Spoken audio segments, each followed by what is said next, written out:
Hi అండి, అందరికీ నమస్కారం. వెల్కమ్ టు అవర్ ఛానల్ తెలుగువారి ముచ్చట్లు. ఈరోజు మనం చెప్పుకోబోయే కథ పేరు మంచు శిఖరం. రచయిత రెహానా గారు. సాయంత్రం 5:30. Briefing point. మెత్తగా కోసేసే మంచు కత్తిలాంటి చలి. శీతాకాలం చివరి దశలో ఉంది కాబట్టి కాస్త నయమే. నెల క్రితం పరిస్థితి మరింత దుర్భరంగా ఉండేది. కాశ్మీర్ లోయ అంతా మంచు దుప్పటి కిందే ఉంటుంది. ఎటు చూసినా మంచే. స్నో కట్టర్లతో మంచును చీల్చుకుంటూ మా బళ్ళు ముందుకు వెళుతుంటాయి. ఇప్పుడైనా టెంపరేచర్ 5-6 డిగ్రీలే అనుకోండి.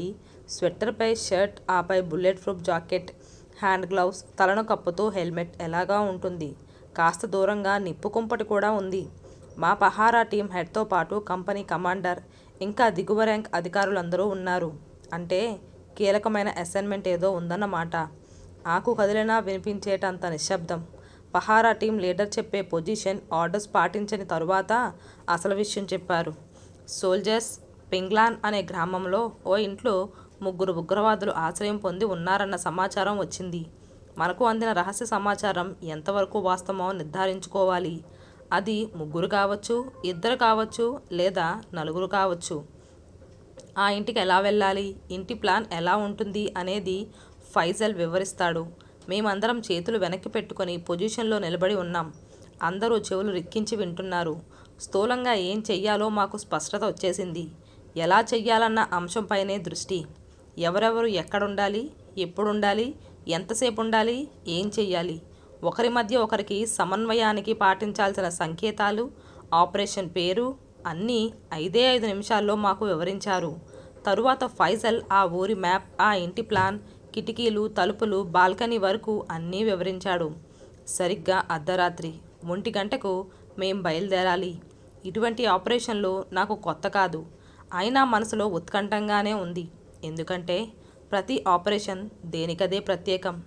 శత్రువు నక్కిన ప్రాంతం, దాని భౌగోళిక స్వరూపం, గ్రామస్తులు ప్రతిఘటన, శత్రువు వ్యూహం, వారి సంఖ్య, వాళ్ళ జాతీయత వంటి అనేక అంశాలు ఆపరేషన్ విజయంపై ఆధారపడి ఉంటాయి.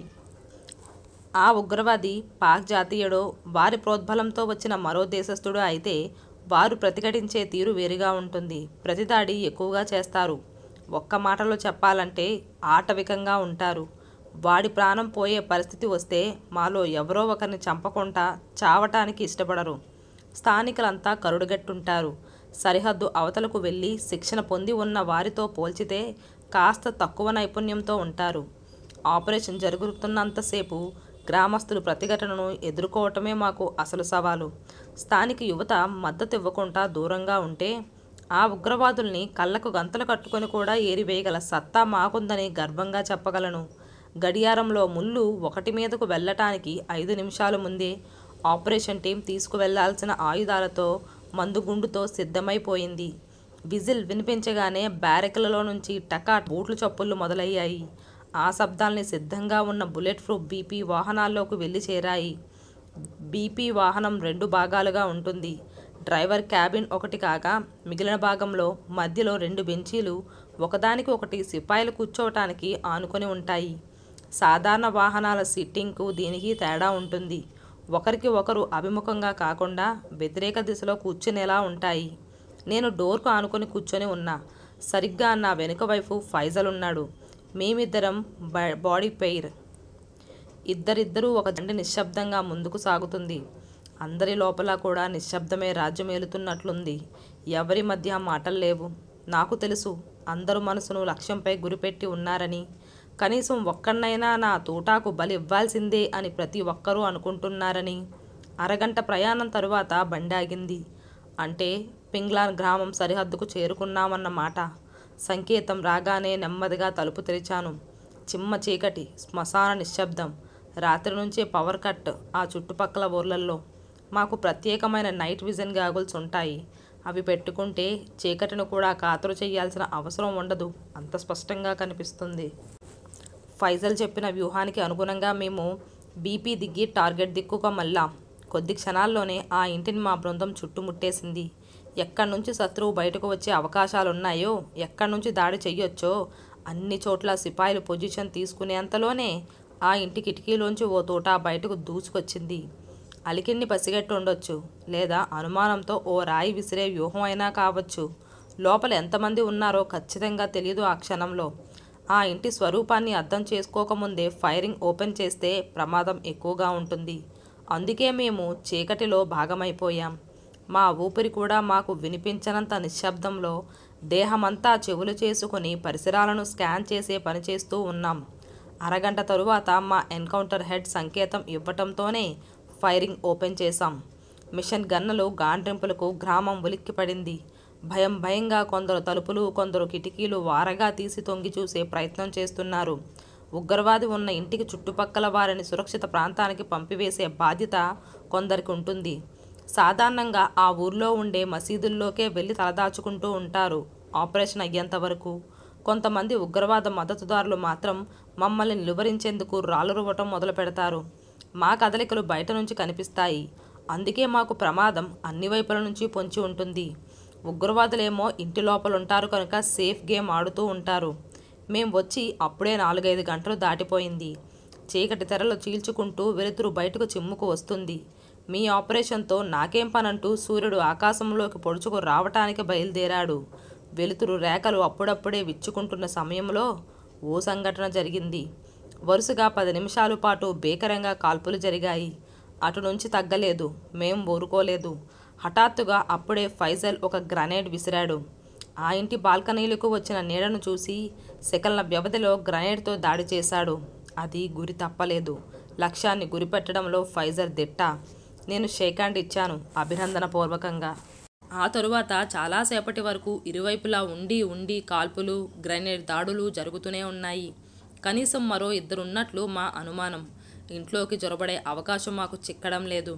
ఆయుధాలు, మందుగుండు వాళ్ళ దగ్గర కూడా సరిపడా ఉన్నట్లు అర్థమవుతుంది ఆ ప్రతిఘటనను బట్టి.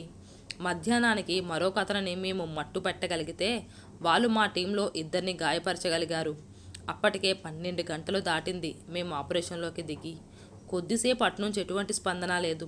తప్పించుకున్నారా, చచ్చిపోయారా, నక్కి వ్యూహాత్మక దాడికి ప్రయత్నిస్తున్నారా అన్నది అర్థం కాలేదు.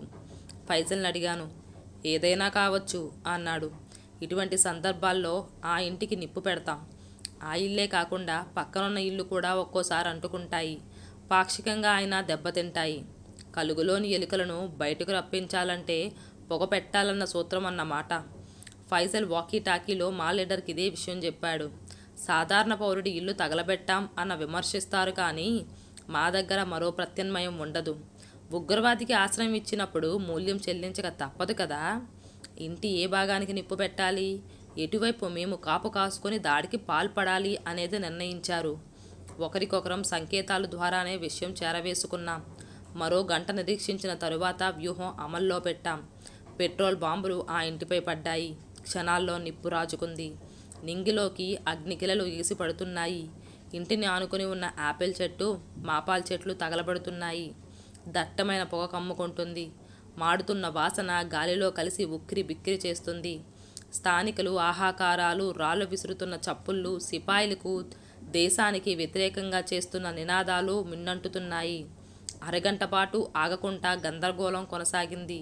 పై అంతస్తు పూర్తిగా కాలిపోయింది. అంటే ఇంట్లో ఉన్నవాళ్ళు నిప్పుల్లో నిలువునా దహించుకుపోయి ఉండాలి. తప్పించుకునే ఆస్కారమే లేదు. చుట్టూ మా తుపాకులు ఎక్కుపెట్టే ఉన్నాయి. హఠాత్తుగా ఓ వ్యక్తి నిప్పురవ్వల మధ్యలో నుంచి బయటకు దూకాడు. ఫైజల్ నాకు సంకేతం ఇవ్వకుండానే నా పక్క నుంచి ముందు కురికాడు తోటాల వర్షం కురిపిస్తూ. బాడీ పెయిర్లో భాగంగా ఇద్దరం ఒకే చోట నక్కి ఉన్నాం. తాను ఓ దిక్కును టార్గెట్ చేసుకుంటే నేను మరో దిక్కును లక్ష్యంగా పెట్టుకుని ఉన్నాను. తాను అటు ఉరకటంతో తనకు రక్షా కవచంగా నేను వెళ్లేంతలో ఊహించని విధంగా మంటల్లో బుగ్గైపోయి పై అంతస్తు కిటికీలో నుంచి ఒక గ్రెనేడ్ రివ్వున దూసుకొచ్చింది. తనను తప్పించేంతలోనే అది పేలిపోయింది. ఫైజల్ ఆపరేషన్లోకి దిగాడంటే చూపులను, ముఖ కవలికలను అంచనా వేయలేం. ఎందుకంటే ముఖం అంతా కప్పేసినట్లుండే మాస్క్, కళ్ళకు గాగుల్స్ ఖచ్చితంగా పెడతాడు. బ్యార్కెల్కు ఉన్నప్పుడు మినహాయిస్తే మామూలుగా డ్యూటీలో ఉన్నప్పుడు అలానే ఉంటాడు. ఒకసారి అడిగాను, నీకు ప్రాణం మీద తీపి ఎక్కువ, అందుకే ఎక్కువ జాగ్రత్తగా తీసుకుంటావు అని. నా గొంతుకులోని వెటకారం నాకే అర్థమవుతూ ఉంది. శత్రువు నుంచి మనల్ని మనం రక్షించుకోవటం ప్రాథమికమైన అంశమని మనందరికీ తెలిసింది. అయితే నేను మొహం కప్పుకోవటానికి అసలు కారణం అది కాదు. నేను ఇక్కడే పుట్టి పెరిగాను. ఇక్కడి పరిస్థితులు ఉగ్గుపాలతో తెలుసుకున్నవే. పెద్దయ్యే కొద్దీ నా పరిధి విశాలం అయ్యింది. కుటుంబ వాతావరణం నాకు విలువలు నేర్పింది. దేశం కోసం ప్రాణాలు త్యాగం చేయాల్సి వస్తే క్షణం కూడా ఆలోచించొద్దని నాన్న చెప్పేవారు. ఆయన కూడా సైనికుడిగా పనిచేసి రిటైర్ అయ్యారు. చట్టం పరిధిలో పనిచెయ్యాలనే విషయాన్ని కొంతమంది అర్థం చేసుకోలేరు. వీళ్ళ భావోద్వేగాలే శత్రువుకు ఆయుధం అవుతుంది. నేను వాళ్ళతో చేతులు కలపకపోయినా పర్వాలేదు, కానీ ఇలా ఉగ్రవాదులను ఏరివేసే ఎన్కౌంటర్లో ఉన్నానని తెలిస్తే మా వాళ్ళే నన్ను లేపేస్తారు, లేదా అవతలి పక్షమైనా నన్నో నా కుటుంబాన్నో టార్గెట్ చేసుకుంటుంది. పొద్దున లేస్తే ఇక్కడి మనుషుల మధ్య బతకాలి కదా. అందుకే నా ఉద్యోగ జీవితాన్ని రహస్యంగానే ఉంచాను. నేను సైనికుణ్ణి అని తెలిస్తే నా దగ్గరకు ఎలాంటి సమాచారం కూడా రాదు. ఎవరూ నాతో మనసు విప్పి మాట్లాడరు. వాళ్ళ కదలికలు నా వరకు చేరవు. గత నెలలో సోషియన్ ఎన్కౌంటర్ చేశాం కదా, నాకొచ్చిన సమాచారం వల్లనే చేయగలిగాం. అంతకుముందు బారాముల్లాలో ఇంకా కొన్ని ఉన్నాయిలే. దాదాపు ప్రతి ఊర్లో నా కుర్రాలున్నారు. ఇది చాలా రహస్యం. నీకు కనుక చెబుతున్నాను, ఎవరితోనూ అనేవు. అవునా? అయితే నువ్వు నీ ప్రాణాలతోనే చెలగాటమాడుతున్నావు. It's a danger game. ఒక రకంగా అంతే అనుకో. ప్రత్యామ్నాయం మాత్రం ఏముంది? దేశ రక్షణ కోసం ఎటువంటి వ్యూహాలు పన్నినా తప్పే లేదని నమ్ముతా. ఫైజల్ చెప్పటం ఆపేశాడు. నేను దూరంగా కనిపిస్తున్న మంచు శిఖరాల వైపు చూస్తూ ఉండిపోయాను. ఫైజల్ మాటలు నాలో ఇంకా ప్రతిధ్వనిస్తూనే ఉన్నాయి. కాశ్మీర్ జీవితాన్ని, దేశ రక్షణ కర్తవ్యాన్ని ఒక కాశ్మీర్ సిపాయి దృక్కోణం నుంచి అర్థం చేసుకునే నా ప్రయత్నం కొనసాగుతూనే ఉంది.